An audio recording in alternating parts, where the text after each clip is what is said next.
मातृ नर्मदे हर गुरुजी। मात नर्मदे। गुरुजी, हम विद्यार्थी जीवन में हैं, पढ़ाई कर रहे हैं, तो पढ़ाई करते करते अपने आप को कैसे जानें? इस स्थिति में कैसे आए पढ़ाई करते? देखिए, शिक्षा आप किस लिए लेते हो? शिक्षा लेने का उद्देश्य क्या है? सेवा गुरुजी। सेवा कहाँ? पैसा कमाना। पैसा कमाना। हाँ, पैसा आज कमाना गुरुजी। ज़्यादातर आर्थिक स्थिति। हाँ, शिक्षा क्यों लोग ले रहे हैं? आर्थिक स्थिति। क्योंकि पैसा कमाना चाहते हैं। ठीक जी है। गुरुजी। आज के समय में देखिए कि आज 20 साल पहले और 20 साल में बहुत ज़्यादा धन प्रॉपर्टी लोगों के पास व्यवस्थाएं हो गई है। जी लेकिन जितनी व्यवस्थाएं हो गई उतना लोग मानसिक अपने परिवार से लोगों से दूर हो गए। बात समझ रहे हो? जी। संस्कारहीन होते जा रहे हैं। 20 साल पहले बच्चे अपने माँ बाप से अदब से बात करते थे कि मार पीट न दें, ऐसे बात करो। लेकिन आज माँ बाप को अदब से बात करनी पड़ रही है कि बच्चे मार न पीट दें। शिक्षा से पैसा तो खूब बढ़ा, व्यवस्थाएं खूब बढ़ा, लेकिन मर्यादा चली जा रही है। आज छोटे लोग नहीं दब रहे हैं। छोटे लोग मतलब ये जो एज में छोटे हैं, परिवार में बच्चे हैं, बाप को डरना पड़ रहा है, माँ को डरना पड़ रहा है, अपने बच्चों से डर के बात करनी पड़ रही है। तो ऐसी शिक्षा का क्या मतलब? बात समझ रहे हैं? सब्जेक्ट विषय होना चाहिए कि ऐसा एक क्लास का टाइम होना चाहिए कि उस समय बच्चों को संस्कार दिया जाए कि कैसे जीना है, कैसे अपने मानवता को जागृत करना है। ऐसा मतलब स्कूल में होना चाहिए। ये सिस्टम शिक्षा के साथ अगर मिले तो बहुत अच्छा है। आज हमारे समाज में शिक्षित लोग होते तो जा रहे हैं, लेकिन शिक्षित के साथ संस्कारहीन होते जा रहे हैं।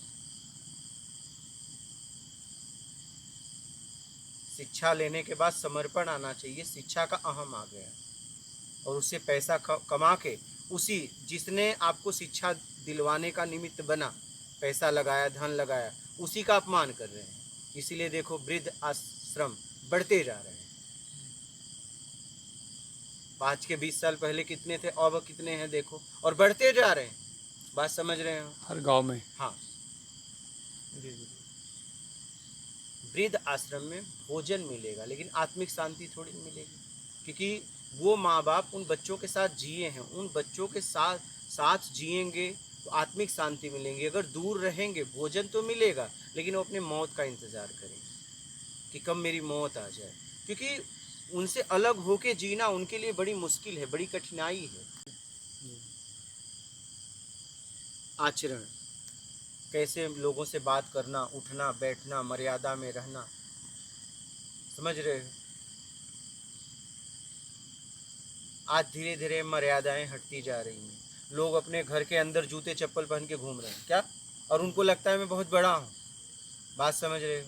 उन्हें लगता है कि मैं बहुत बड़ा हूँ।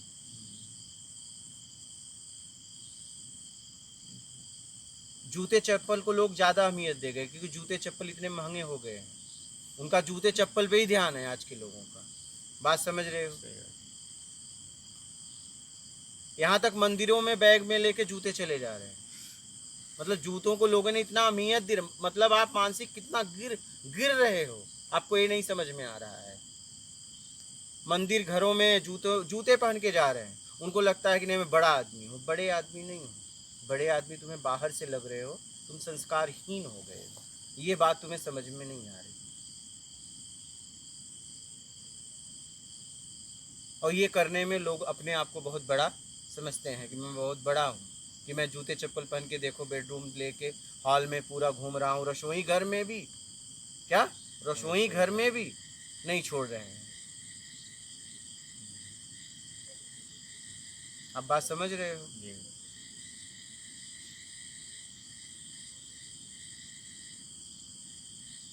हम यहीं पे एक बात है, एक एक जन थे और वो चप्पल पहन के मंदिर में झाड़ू मार रहे थे। हमने उनको उस समय नहीं बोला, बाद में मैं मिला तो उन्हें समझाया बोला ये आप क्या कर रहे हो? बोले वो मंदिर का चप्पल है। बोला है तो चप्पल, है तो चप्पल ना। सही बात है। अगर मंदिर का चप्पल है तो उसको सर में लेके तो बांध के घूम नहीं सकते। घूम सकते हो? नहीं कितना भी पॉसिबल नहीं। महंगे जूते चप्पल हो, सर पे जरा बांध के घूम लो। नहीं, पहनोगे तो चप्पल के पैर में, पैर में, पैर के नीचे नीचे। नीचे पहनोगे और वो जमीन में ही चलेगा। तो कहने का मतलब मैंने उनको समझाया है तो चप्पल। और चलो आप तो चलो मेरे बोले कि शरीर में ऐसा खुजली वगैरह होता है, मैं बोला मोजा पहन लो। क्या? मोजा पे। अगर आप चप्पल पहने हो तो आपको जितने लोग आप किस कारण से पहने हो ये सब तो नहीं पूछेंगे। तो आपसे जितने लोग प्रेरणा लेते हैं वो भी चप्पल पहन के, वो शिक्षक थे। आप मेरी बात समझ रहे हो? मतलब जितने लोग आपसे प्रेरणा लेते हैं वो लोग भी चप्पल पहन के मंदिर में घूमने लगेंगे, ओ क्योंकि हर आदमी आपका वजह तो नहीं पूछेगा ना। उसे क्या पता आप कि आपको तकलीफ है तब, और तकलीफ में मोजा क्यों नहीं पहन लिया, चप्पल क्यों पहन रहे हो? आदमी बहुत गिरता जा रहा है। शिक्षा बहुत तेजी से बढ़ तो रही है लेकिन धीरे धीरे गिरा रही है, और इसके लिए चाहिए संस्कार। संस्कार होना जीवन में जरूरी है। आज शिक्षा लेने का क्या भाव है? पैसा कमाना। क्या? किसी भी तरीके से बस पैसा कमाना है। बात समझ रहे हो? अब तो रिश्वत लोग कह रहे हैं बेईमानी बिना तो जी नहीं सकते। अब ये हालत हो गई है लोगों की। हाँ। मतलब पहले बेईमानी से शर्माते थे, डरते थे, अब तो कह रहे हैं अगर ऊपर का कमाएंगे नहीं तो रहेंगे कैसे? जी गुरु। आज 20 साल पहले लोग शांति से कम में अच्छी तरह जी लेते जी थे, लेते थे। लेकिन आज बहुत ज्यादा आपके पास है तो भी अशांत घूम रहे हो। कभी इधर से उधर, कभी इधर से उधर। आप देखो तो आपको ज्यादा से ज्यादा 99% परिवार अशांत मिलेगा।